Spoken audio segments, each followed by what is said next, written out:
La première question, c'est vous animez un certain nombre de communautés. Comment est-ce que vous les animez? Quelles sont-elles? Et comment vous mettez en place la confiance à travers votre dialogue? Alors, notre communauté principale, c'est nos consommateurs. Et nos consommateurs, aujourd'hui, notre cible principale, c'est les millennials. Une fois qu'on a parlé de millennials, on se rend bien compte que les réseaux sociaux sont au cœur de cette communauté-là. C'est aux réseaux sociaux qu'ils font confiance aujourd'hui et donc on se doit d'être présent et d'animer cette communauté sur les réseaux sociaux.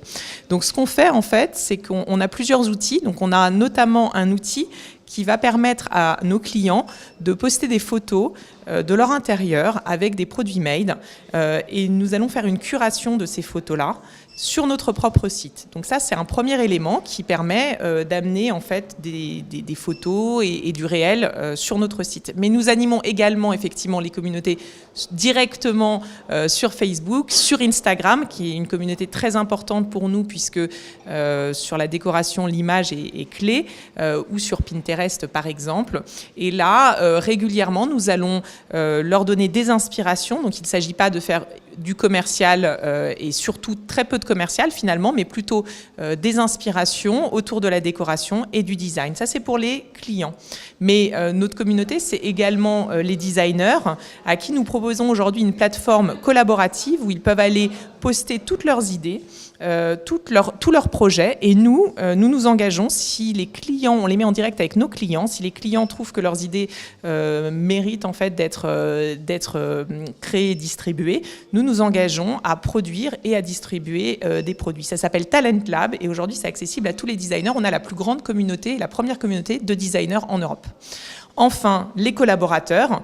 Et avec les collaborateurs, c'est une approche évidemment différente, mais qui est essentiellement basée sur beaucoup de transparence et d'animation de ces collaborateurs qui sont également des ambassadeurs de la marque. Alors, on a parlé de confiance, c'est le thème de cette journée. Comment vous construisez cette confiance et notamment, comment vous vous prêtez au jeu de la transparence ? En fait, la confiance, comme je l'exprimais tout à l'heure, c'est quelque chose qui ne se déclare pas, mais qui se gagne. Et elle se gagne notamment via la plus grande transparence possible. Pour ça, on a un certain nombre d'éléments en place. On a notamment un système de notation et nos clients vont pouvoir noter chacune de leurs expériences avec Made.com. Donc, ils vont être livrés, ils vont pouvoir donner une note sur un outil qui s'appelle Trustpilot. Et cet outil donne ces notations directement sur la page de Google. Donc vous pouvez aller assez facilement voir la notation de Made.com sur Google. On est la marque la plus notée dans le secteur de la décoration et du design, ce qui est quand même aussi un signe pour une jeune marque.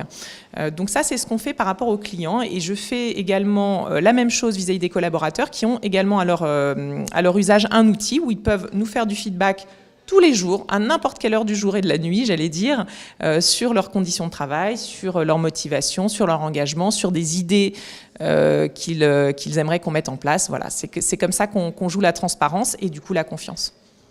Alors, dernière question, vous avez ouvert un showroom à Paris. Est-ce que vous orientez vers le figital? Alors, aujourd'hui, 100% de nos ventes sont en ligne. Quand vous allez dans le showroom, vous allez pouvoir voir le produit, le toucher, comprendre que nous proposons des produits de qualité et design. Néanmoins, vous allez finaliser la transaction en ligne. Donc aujourd'hui, notre showroom, c'est plutôt un lieu expérientiel, un lieu où vous allez pouvoir sentir la marque, comprendre en fait qui nous sommes.